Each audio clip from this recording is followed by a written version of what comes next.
Huanu leng mal som regin sena wang ilo pianga mahse parang lom lai ni atoy lua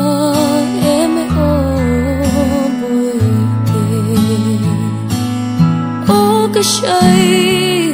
tôi te ka duat boy te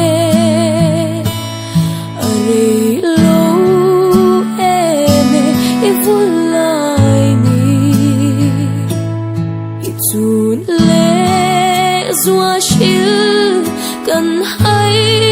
thon mange chuan chu reng kan don thei lo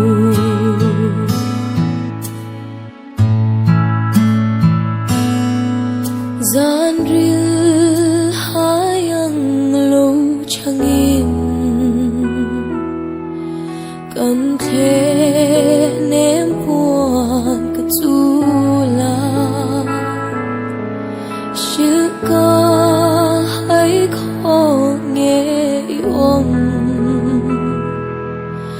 bianga mi tui luange o ka shai tôi te ka duat boy te ari lo eme ivulai ni Tun le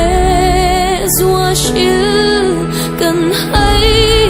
thon mange chuan chu reng kan don thei lo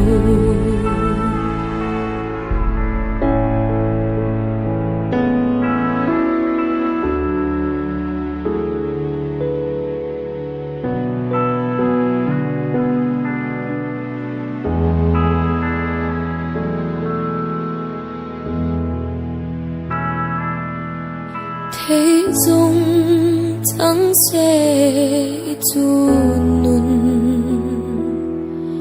đua tên cha nga rồi in ka ôm nghe nghìn nun tui thum te ka la nang che o be le ka shai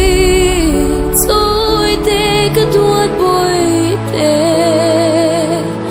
ari lo eme ivulai ni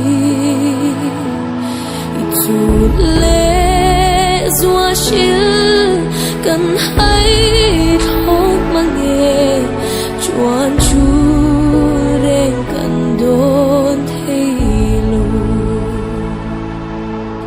chuan chu reng kan don thei lo